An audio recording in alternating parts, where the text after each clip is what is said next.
नमस्कार दोस्तों, मेरे पास कमेंट आया कि ACL में जब ACL आपकी सर्जरी हो जाती है तो उसके बाद जो पेन है, पेन की शिकायत कब तक रहती है।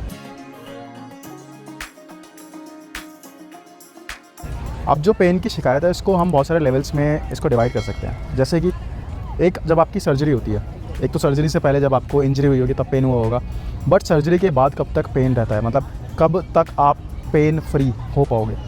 इसका आंसर सिंपल है, एक्सरसाइज तो मैंने बताया था, लेकिन उसके अलावा आपका पेन फ्री वाला एक्सपीरियंस आपका जहाँ तक है, आपको 9 से लेकर 12 महीने लग जाते हैं। रीज़न बीइंग, और जो पेन का लेवल है ना, एक तो आपकी लापरवाही, जी हाँ लापरवाही की वजह से भी ये होता है, और दूसरा है रिकवरी। और जो पेन का लेवल है ऑन ए स्केल ऑफ 10 वो धीरे धीरे धीरे करके कम होता चला जाता है। अब वो कैसे, जब आपकी सर्जरी हुई तो सर्जरी के बाद जब आपको एनेस्थीसिया दिया जाता है सर्जरी के दौरान, उसमें आपको पेन वाला एक्सपीरियंस आपको बिल्कुल फील नहीं होता, बट वो पेन वाला एक्सपीरियंस कब फील होता है, जब एनेस्थीसिया का जो लेवल है, जब एनेस्थीसिया का जो असर है वो आपको कम होता हुआ नज़र आएगा, तो हल्का हल्का पेन आपको महसूस होगा और आपका नी बहुत ज़्यादा आपको हैवी लगेगा। उस टाइम आपको बहुत ज़्यादा पेन की शिकायत हो सकती है। ऑल्दो जो डॉक्टर्स होते हैं वो पेन जो किलर होती है, जो दवाइयाँ होती हैं, वो सारी चीज़ें देते हैं, और बहुत लोगों की शिकायत भी होती है कि हमें बुखार आ रहा है, तो वो सारी चीज़ें डॉक्टर आपको प्रोवाइड करते हैं। जब आपका नी बेंडिंग होती है तो नी बेंडिंग के दौरान पे पेन होता है। अब वो पेन से कैसे हम अपने आप को बचा सकते हैं, उसका एक ही तरीका है कि उसका कोई तरीका नहीं है।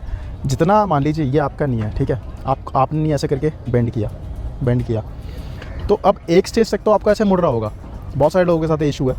तो उसके बाद क्या होता है कि हल्का सा जब आपको इसके और आगे जाएंगे तो आपको लगेगा कि इसके आगे हो ही नहीं पाएगा, कि आपका जो ACL है या जो आपका मसल है बहुत ज़्यादा स्टिफ हो गया है। स्टिफ का मतलब है कि अकड़ गया है, कि जैसे मैंने ये चीज़ ये ऐसे कर लिया, अब इसके आगे तो नहीं कर सकता। तो उसमें क्या होता है, आपको हल्का हल्का करके पुश करके आपको फुल नी बेंडिंग अचीव करनी होती है। तभी आपकी जो स्वेलिंग वाली शिकायत है, और आपका एक तो स्वेलिंग वाली हो गई शिकायत, दूसरी चीज़ है नी बेंडिंग भी तब आपको धीरे धीरे करके आप अचीव कर पाते हैं।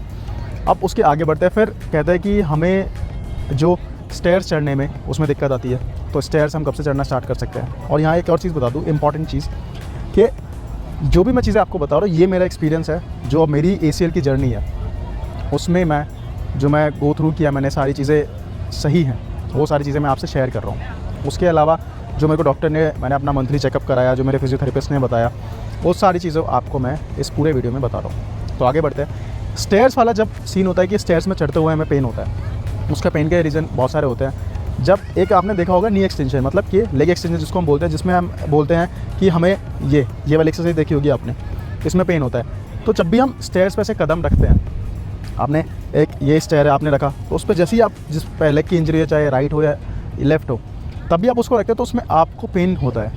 वो होता है वीकनेस की वजह से।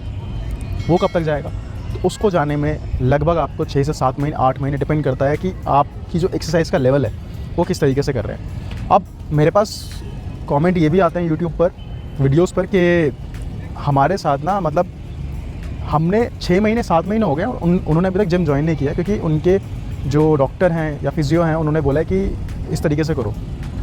तो मैं एक चीज़ बता दूँ, जब भी आप अपने फिजियो के पास जाएँ, अपना एक ना एक्सपेक्टेशन उनको बताएं कि हमें रनिंग तक आप पूरा प्रोसीजर बताइए कि कब रनिंग चालू होगी, कब क्या चीज़ चालू होगी। क्योंकि ACL जब आप इसको सक्सेसफुली मानते हैं तब आप पहले जैसे आप रनिंग कर पाएँ, जब आपकी लाइफ पहले थी उस तरीके से आप रनिंग कर पाएँ। और वो कब तक होगी, वो तब होगी जब आप उससे अपना पूरा प्लान लेंगे, डॉक्टर से पता कीजिए। क्योंकि देखिए बहुत सारे लोग यहाँ पे आलस कर जाते हैं। एक चीज़ समझ आती है कि आपके यहाँ से डॉक्टर बहुत ज़्यादा दूर है, तो वो चीज़ समझ आती है, बट उस केस में आप डॉक्टर का फ़ोन नंबर लीजिए, कि एक फ़ोन पे, क्योंकि मैं बता रहा हूँ मेरी जो जर्नी रही है ना, एक टाइम पे तो ऐसा लगता था कि हर हफ्ते मुझे हर दिन डॉक्टर की एडवाइस की ज़रूरत पड़ जाएगी। उसके पीछे रीज़न ये भी था कि बहुत सारे इश्यूज़ होते थे, और ये वीडियोस बनाने का मेरा जो मोटिव था वो यही था कि जो मेरे को इश्यूज़ जो भी क्रिएट हुए, तो वो सारी चीज़ें मैं इन वीडियोस के मीडियम से आप तक एक इन्फॉर्मेशन पहुंचा पाऊँ। क्योंकि ACL जो टेयर है वो बहुत ज़्यादा कॉमन है, क्योंकि जब मैं इसमें आया तो तब मुझे पता चला कि, और लोगों के पास लैक ऑफ इन्फॉर्मेशन भी है,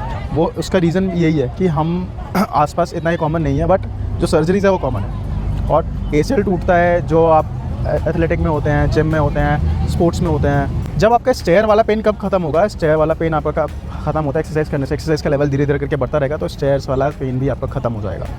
अब अगला बढ़ते हैं, बोलते हैं वॉक करने में पेन होता है। सब चीज़ का है, अगर आप टाइमली एक्सरसाइज कर रहे हैं तो जो पेन का लेवल है ना, आपने नोटिस किया होगा जब जब आप एक्सरसाइज करते हैं धीरे धीरे करके आपका जो पेन का लेवल है वो कम होता चला जाता है। और जब आप एक्सरसाइज करना छोड़ देते हैं तो पेन ऑटोमेटिकली बढ़ जाता है, क्योंकि जब तक आप उसको एक्टिव रखोगे उतना ही आपके लिए, आपके ACL के लिए, आपके नी के लिए बेनिफिशियल है। और बहुत सारे लोगों को जो नी पेन है, मतलब ACL से हट के है, नी पेन है, तो उसमें क्या करें, तो जो मैंने एक्सरसाइज वाला वीडियो आपसे शेयर किया हुआ है वो वीडियो आप देखें, उससे आपकी बहुत ज़्यादा हेल्प होने वाली है। क्योंकि मोस्टली जो नी की एक्सरसाइज है, देखो एक्सरसाइज करने में कोई बुराई नहीं है, एक्सरसाइज करोगे तो आपके हेल्थ के लिए अच्छा रहेगा। अब आगे बढ़ते हैं, स्टेयर की बात होगी, वॉकिंग की बात होगी, रनिंग के, तो सेम रनिंग का ही है। आप एक्सरसाइज कीजिए, आपका पेन धीरे धीरे करके कम हो जाएगा। और एक और चीज़, किसी की एडवाइस मत सुनिए, आप अपने फिजियो की एडवाइस सुनिए, डॉक्टर की एडवाइस सुनिए, एक्सपेक्टेशन बताइए, अपने फिजियो से बात कीजिए कि हम रनिंग वाले लेवल तक कब तक पहुंच पाएंगे, हमारा किस तरीके से। क्योंकि ACL में क्या होता है, 6 फेजेस होते हैं, मेरे तो 6 फेजेस रहे थे, फेज़ 1 2 3 4 5 6। और जो मैंने आप एक्सरसाइज वीडियो देखेंगे ना, कोई भी मतलब ACL का जो भी वीडियो देखोगे, मैंने उसमें कमेंट में मैं पिन कर देता हूँ उस कमेंट को, तो उसमें पूरा लिंक होता है एक्सरसाइज का और जो ACL प्लेलिस्ट का। अगर ACL प्लेलिस्ट आप देख लेते हैं, प्लेलिस्ट देखने के बाद आपके 99% क्वेश्चंस थे ना, उसकी सारी क्वेरी मिल जाएगी। मिलते हैं आपसे नेक्स्ट वीडियो में, और कमेंट में ज़रूर बताइए नेक्स्ट वीडियो आप किस टॉपिक पर देखना चाहते हैं। बहुत बहुत धन्यवाद।